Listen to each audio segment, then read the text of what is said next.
ऐसे ही 2 हफ्ते बीत गए। इश्की, मिशा और रेहान तीनों के इंटर्नशिप का टाइम अब खत्म होने वाला था। तीनों वापस कॉलेज जाने के लिए बहुत ज्यादा एक्साइटेड थे। खास करके इश्की, क्योंकि जब से उसकी और प्रिया की बहस हुई थी तब से वो प्रिया को देखना नहीं चाहती थी। वो तो बस कैसे भी करके अपने दिन काट रही थी। अभी भी प्रिया ने इश्की को अपने कैबिन में कुछ काम के सिलसिले में बुलाया था। इश्की उसके सामने खड़ी थी। ये देखकर प्रिया बोली, इश्की तुम बैठ सकती हो। इश्की बोली, कोई बात नहीं मैम, मुझे लगता है कि ऑफिस आवर्स में हमें अपना बिहेवियर प्रोफेशनल रखना चाहिए। इससे हमें याद रहता है कि हम यहाँ काम करने के लिए हैं, न कि इधर उधर की बातें करने के लिए। इश्की के मुंह से ये सब सुनकर प्रिया समझ गई कि ये ताना इश्की ने उसी को दिया था। लेकिन पहले भी तो उस टॉपिक के बाद इश्की ने प्रिया से बात की थी, पर वो कभी इतनी रूड नहीं थी। पर ऐसे अचानक अब वो इतना रूड होकर उससे बात कर रही थी। क्या किसी ने इश्की को उसके खिलाफ किया है? ऐसे ही कई सवाल प्रिया के मन में चल रहे थे। वो अपनी सोच से तब बाहर आई जब इश्की ने उसे आवाज लगाई, हेलो मैम, आपने मुझे यहाँ क्यों बुलाया था?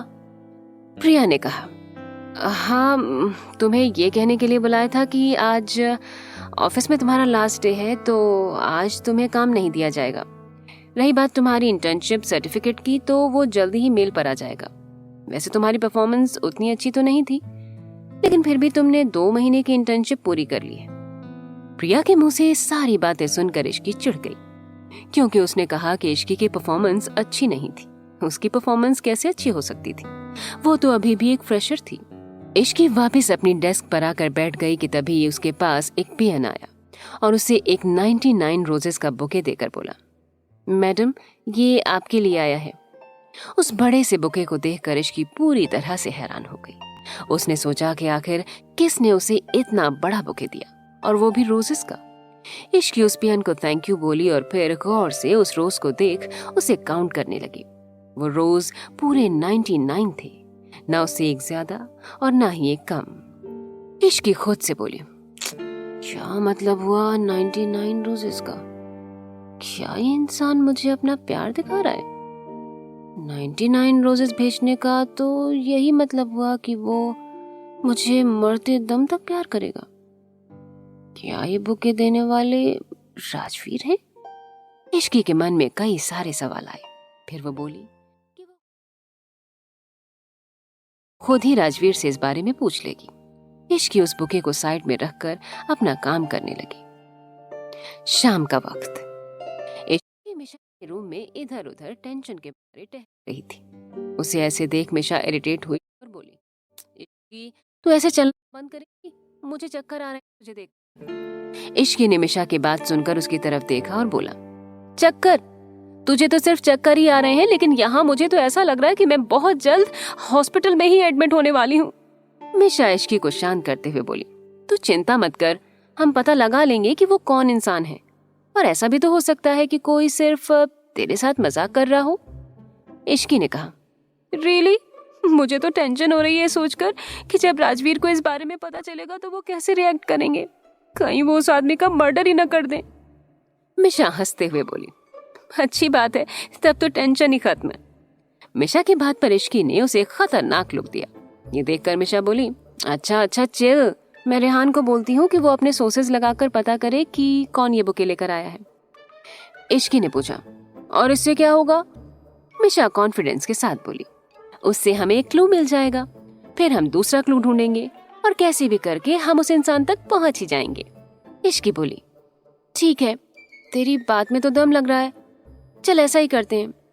लेकिन तब तक वो आदमी और कोई मुसीबत ना खड़ी करे, वरना मुश्किल हो जाएगी। मिशा खुशी से बोली, चिल, अगर वो ऐसा कुछ करेगा भी तो चिंता की कोई बात नहीं है, क्योंकि कल से हम कॉलेज जाने वाले हैं, तो कॉलेज तो अपना इलाका है, वहाँ कोई टेंशन नहीं है। इश्की अपने हाथ से मुक्का बनाते हुए बोली, ये बात भी है, लेकिन एक बार वो मेरे हाथ लग जाए तब बताऊंगी उसे इश्की क्या चीज है। मिशा ने हंस कर कहा, अच्छा ठीक है, अब तुम्हें अपने रूम में जाना चाहिए, भाई आते ही होंगे। हाँ ठीक है, इश्की बोली, और फिर वो अपने रूम में चली गई। इश्की ने रूम में जाकर देखा कि राजवीर पहले से ही आ चुका था और इस वक्त वो बाथरूम से नहाकर बाहर निकला था। राजवीर ने अभी सिर्फ लोअर पहना हुआ था, जिससे उसकी मस्कुलर बॉडी बहुत अच्छे से दिख रही थी और साथ ही वो बहुत हॉट भी लग रहा था। राजवीर को इस तरह देखकर इश्की बोली, हे हे, आप इस तरह से पूरे रूम में नहीं घूम सकते, समझे? इश्की की आवाज सुनकर राजवीर कंफ्यूज्ड एक्सप्रेशन के साथ उसकी तरफ देखने लगा। इश्की राजवीर के पास जाते हुए बोली, आपको डर नहीं है? अगर किसी ने आपको ऐसे देख लिया तो उसका ईमान डोल जाएगा।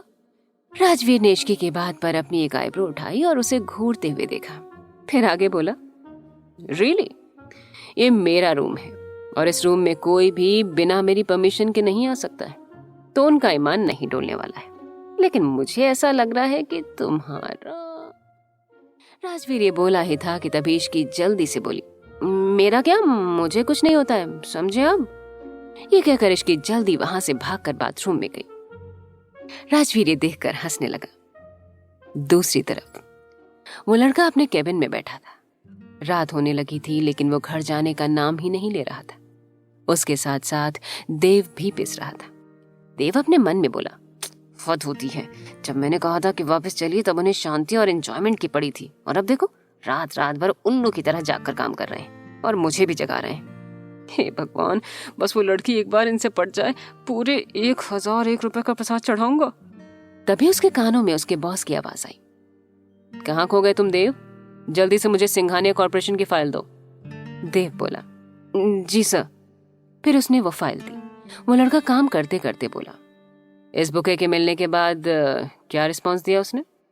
ये सुनकर देव थोड़ा घबरा गया और हकलाते हुए बोला, सर वो। उसको इस तरह से हकलाता हुआ देखकर वो लड़का बोला, डोंट टेल मी देव कि तुमने इस बार भी कोई गलती कर दी है। देव ने जल्दी से कहा,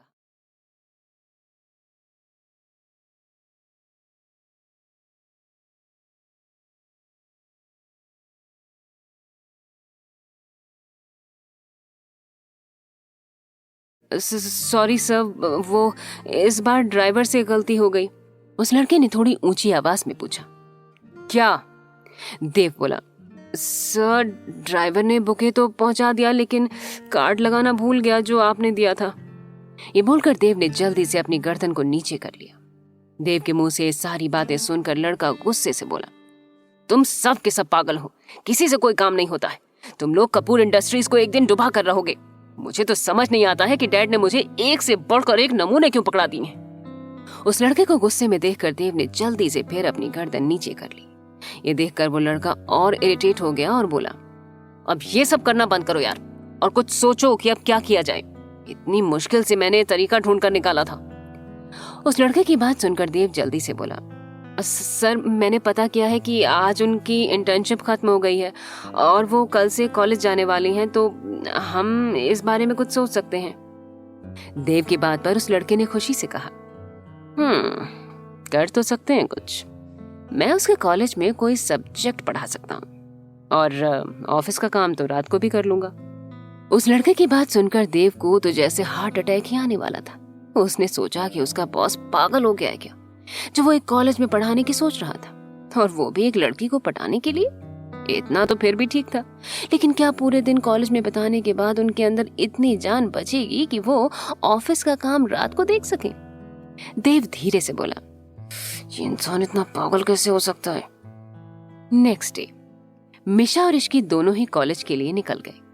क्लास में मधु इश्की और मिशा के पास आकर बोली, अरे वाह, आज तो चांद भी नजर आ गया। आप दोनों ने इस क्लास में पधार कर इस क्लास की शोभा बढ़ा दी है, हमें धन्य कर दिया। मधु की फालतू बकवास को इश्की इग्नोर करके अपने डेस्क पर बैठ गई, लेकिन मिशा मधु से बोली, चलो अब हम इतने ही महान हैं तो फिर तुम्हें हमारे पैर छूने चाहिए, तो चलो शुरू हो जाओ।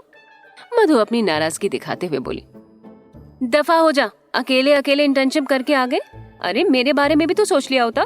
अब मैं क्या करूं? अभी तक मैंने कहीं भी इंटर्नशिप नहीं करी और अपनी गाइड के पास इंटर्न रिपोर्ट के सिलसिले में मिलने गई तो वो सीधे बोली, जाओ पहले इंटर्नशिप करके आओ।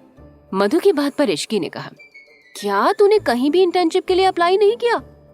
मधु सैड होते हुए बोली, नहीं यार, फैमिली इमरजेंसी थी इसलिए मुझे घर जाना पड़ा और पूरे टाइम में वहीं थी। अब समझ ही नहीं आ रहा है कि मैं क्या करूं, ऊपर से मेरी मैम भी खड़ूस हैं। मधु की बात पर मिशा भी अपनी डेस्क पर बैठे हुए बोली, सच में तेरा बैड लक चल रहा है। अब क्या करना है? मधु उनके साथ बैठते हुए बोली। क्या करना है? सबसे पहले अपनी गाइड चेंज करवाऊंगी, फिर कहीं से फेक सर्टिफिकेट का जुगाड़ करूंगी। मिशा बोली।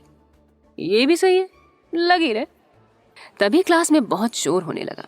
सारे स्टूडेंट आपस में कुछ बातें कर रहे होते हैं। ये देखकर मिशा ने एक लड़के से पूछा, ये अचानक क्या हो रहा है? एक लड़का बोला, तुम्हें नहीं पता कि हमारे कॉलेज को कपूर इंडस्ट्रीज ने खरीद लिया है और आज इसी को लेकर एक सेशन है।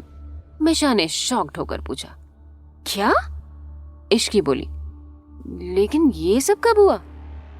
पता नहीं, हमें तो अभी अभी इस बारे में पता चला है। ये बोलकर वो लड़का वहां से चला गया। मिशा अपने शॉकिंग रिएक्शन के साथ इश्की को देखने लगी। ये देख इश्की बोली, ठीक है, इतनी भी कोई बड़ी बात नहीं है जो तू इतना रिएक्ट कर रही है। हमारा कॉलेज शहर का सबसे फेमस कॉलेज है। यहाँ के स्टूडेंट अपने फील्ड में जीनियस होते हैं, तो जाहिर सी बात है कि कोई भी इस कॉलेज को खरीदना चाहेगा। मिशा को भी इश्की की बात सही लग रही थी, क्योंकि अब वो दोनों ऑफिस में काम कर रहे थे, तो उन्होंने कपूर इंडस्ट्रीज के बारे में भी सुना था। उन्हें पता था कि उनके पास इतनी कैपेबिलिटी है कि वो इस कॉलेज को रातों रात खरीद सकते हैं। मिशा को ये भी पता था कि हाल ही में सिंघानिया कॉरपोरेशन और कपूर इंडस्ट्रीज साथ में प्रोजेक्ट करने वाले हैं। पहले इन दोनों को बिजनेस के बारे में इतना कुछ नहीं पता था, लेकिन जब से इंटर्नशिप शुरू की, वो भी कॉर्पोरेट सेक्टर में, तो काम कैसे होता है ये जानने लगे थे। कॉर्पोरेट सेक्टर हमेशा प्रॉफिट देखता है और ये कॉलेज उन्हें बहुत प्रॉफिट देगा। कुछ देर बाद पूरे कॉलेज के स्टूडेंट और स्टाफ ऑडिटोरियम में पहुंच चुके थे, क्योंकि यहाँ पर आज कपूर इंडस्ट्रीज के सीईओ आने वाले थे, जिसे लेकर सारे स्टूडेंट्स एक्साइटेड थे। वहीं सभी लड़कियां आपस में बातें कर रही थीं कि तभी एक लड़की बोली, मैंने तो सुना है कि कपूर इंडस्ट्रीज का सीईओ बहुत हैंडसम है। ये सुन दूसरी लड़की बोली, हो सकता है, लेकिन मैं शर्त लगा सकती हूँ कि वो राजवीर सिंघानिया से ज्यादा हैंडसम नहीं है। मैं तो हमेशा विश करती हूँ कि एक बार हमारा कॉलेज उन्हें इनवाइट करे। ये सुनते ही उनके साथ बैठा हुआ एक लड़का बोला, तुम भी क्या बात कर रही हो?